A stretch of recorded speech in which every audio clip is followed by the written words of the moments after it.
Assalamualaikum warahmatullahi wabarakatuh. Pada video kali ini kita akan membahas mengenai materi perdagangan internasional.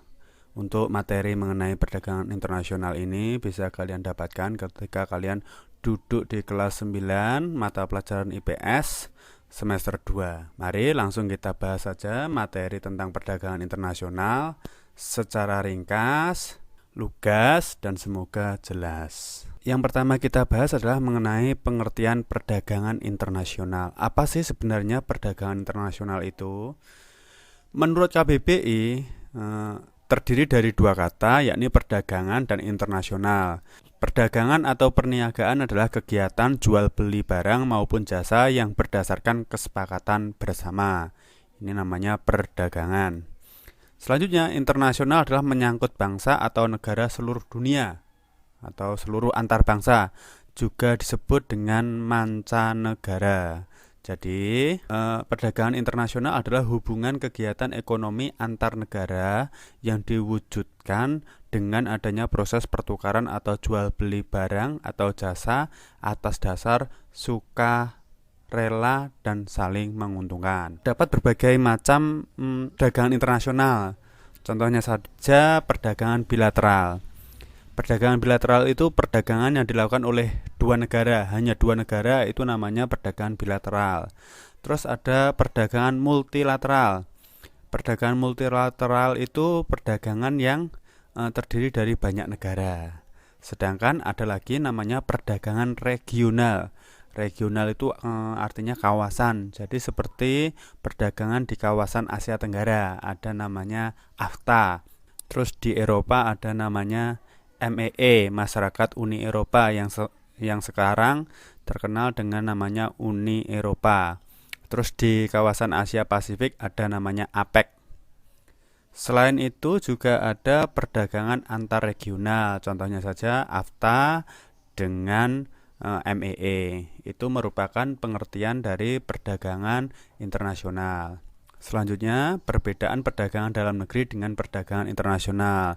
Yang pertama, perdagangan dalam negeri itu kegiatannya berlangsung dalam suatu negara atau bersifat nasional. Sedangkan perdagangan internasional kegiatannya berlangsung pada wilayah antar negara. Perdagangan dalam negeri, pembeli dan penjual ada dalam suatu negara. Kalau perdagangan internasional, pembeli dan penjual terpisah oleh batas negara. Alat pembayarannya menggunakan uang yang sama, sedangkan perdagangan internasional menggunakan uang yang berbeda. Perdagangan dalam negeri, peraturan dan perundang-undangan sama, sedangkan perdagangan internasional, peraturan dan perundang-undangannya berbeda. Perdagangan dalam negeri prosedurnya mudah, tidak berbelit-belit. Sebaliknya, perdagangan internasional rumit. Kalau perdagangan dalam negeri tidak ada biaya masuk, sedangkan perdagangan internasional ada biaya masuk. Yang terakhir, biaya angkutannya kalau dalam negeri murah, kalau luar negeri mahal. Ini merupakan perbedaan antara perdagangan dalam negeri dengan perdagangan internasional. Berikutnya, faktor pendorong terjadinya perdagangan internasional. Terdapat berbagai faktor yang mempengaruhi terjadinya perdagangan internasional. Antara lain, yang pertama, perbedaan faktor-faktor produksi, baik itu SDA, SDM, modal maupun kewirausahaan. Yang kedua, untuk memenuhi kebutuhan nasional. Yang ketiga, penguasaan iptek yang berbeda. Yang keempat, kelebihan atau kekurangan produksi sehingga harus melakukan perdagangan internasional. Yang kelima, perbedaan pendapatan nasional. Yang keenam, perbedaan selera. 7, tersedianya transportasi. Kedelapan, motif keuntungan. Dan yang kesembilan adalah perbedaan sosial dan kebudayaan antar negara. Ini merupakan berbagai faktor yang mendorong terjadinya perdagangan internasional. Selanjutnya, tujuan perdagangan internasional. Adapun tujuan suatu negara melakukan perdagangan internasional antara lain membebaskan bangsa-bangsa dari keterbelakangan ekonomi, kedua memajukan perdagangan, ketiga mempercepat pertumbuhan ekonomi, keempat, meningkatkan kestabilan dalam bidang ekonomi. 5, mengisi kekurangan di bidang ekonomi. Keenam, meningkatkan taraf hidup, kesejahteraan, dan kemakmuran. Yang ketujuh, meningkatkan kestabilan dalam bidang ekonomi. Yang kedelapan, meningkatkan devisa negara. Dan yang kesembilan, meningkatkan perekonomian masing-masing negara. Ini semua merupakan tujuan perdagangan internasional. Adapun dampak positif dan negatif dari perdagangan internasional, dampak positifnya: 1. Terpenuhi berbagai kebutuhan. 2. Memperoleh devisa atau cadangan pendapatan negara. Ketiga, modal asing masuk ke dalam negeri. Keempat, terbukanya lapangan kerja. 5. Terjadinya alih teknologi. Yang keenam, spesialisasi produk. Yang ketujuh, kualitas hasil produksi semakin tinggi. Kedelapan, mempercepat pertumbuhan ekonomi. Kesembilan, kesempatan kerja terbuka sehingga pengangguran berkurang. Ini merupakan dampak positif suatu negara melakukan perdagangan internasional. Selanjutnya, dampak negatif. Yang pertama adalah timbulnya ketergantungan terhadap negara lain. Yang kedua, kemungkinan memunculkan penjajahan ekonomi oleh negara lain. Yang ketiga, timbulnya eksploitasi sumber daya alam dan sumber daya manusia. Yang keempat, adanya persaingan yang tidak sehat dalam perdagangan internasional. Yang kelima, adanya pola konsumtif dalam masyarakat. Biasanya nanti negara-negara maju itu lebih unggul daripada negara-negara berkembang. Perdagangan internasional tidak bisa dipisahkan dengan adanya kegiatan ekspor dan impor. Kalian sudah tahu ya apa itu ekspor dan apa itu impor. Ekspor adalah menjual barang ke luar negeri. Nama orangnya disebut eksportir.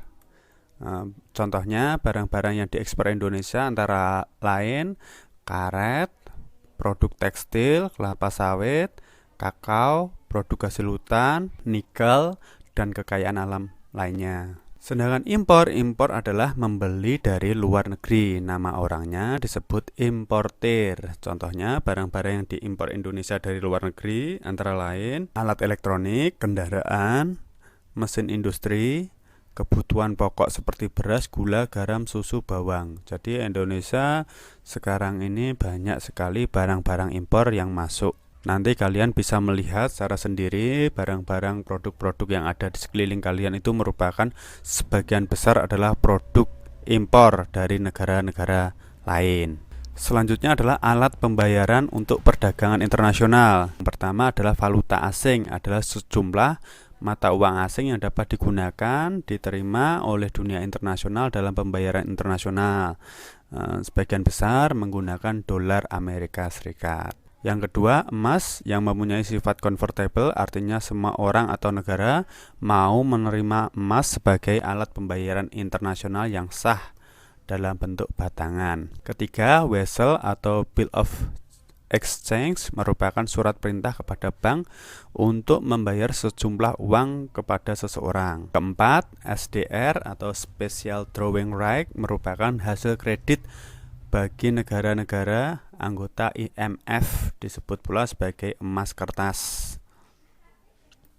Yang kelima, cable order atau telegraphic transfer merupakan cek yang dikirimkan melalui telegram atau radiogram atau pesawat telepon yang dilaksanakan oleh sebuah bank di dalam negeri kepada relasinya di luar negeri melalui transfer rekening deposito. Yang keenam, TC atau traveler check adalah cek untuk berpergian yang biasanya dibawa oleh turis yang dapat dicairkan pada bank perwakilan dari bank yang mengeluarkan TC tersebut. Ini merupakan berbagai alat pembayaran pada perdagangan internasional. Selanjutnya, hambatan-hambatan perdagangan internasional. Yang pertama, tidak adanya hubungan diplomatik. Terus yang kedua, kebijakan perdagangan internasional suatu negara yang membatasi masuknya barang-barang dari luar negeri. Kemudian 3, adanya organisasi internasional dan regional. 4, tingginya biaya produksi. Kelima, perbedaan tingkat upah. Keenam, adanya peperangan atau faktor keamanan. Ketujuh, birokrasi yang berbelit dan pejabat yang korup. Kedelapan, adanya embargo ekonomi atau larangan ekonomi. Yang kesembilan, kualitas barang yang rendah. Ini merupakan berbagai faktor yang menghambat terjadinya perdagangan internasional. Selanjutnya, berbagai kebijakan berkaitan dengan perdagangan internasional. Yang pertama ada namanya politik dumping. Yang kedua ada namanya tarif. Yang ketiga ada kuota. Yang keempat adanya subsidi. Mari kita bahas satu persatu. Dumping itu merupakan kebijakan menjual barang ke luar negeri lebih murah bila dibandingkan dengan di dalam negeri. sehingga barang-barang dari suatu negara bisa laku di negara yang lainnya. Yang kedua, tarif atau bea masuk merupakan pajak terhadap barang-barang yang masuk ke dalam negeri. Biasanya ada berbagai produk yang harganya murah, itu ternyata tidak ada bea masuknya, tapi melalui perdagangan gelap atau black market. Yang selanjutnya ada kuota, adalah suatu pembatasan terhadap barang-barang yang diizinkan melewati batas suatu negara. Dan yang terakhir adalah subsidi. Kebijakan yang dilakukan oleh pemerintah dengan memberikan bantuan kepada produsen dalam negeri untuk menghasilkan suatu produk sehingga tidak perlu melakukan impor. Ini tadi materi mengenai perdagangan internasional. Semoga bermanfaat. Mohon maaf apabila ada kesalahan. Wassalamualaikum warahmatullahi wabarakatuh.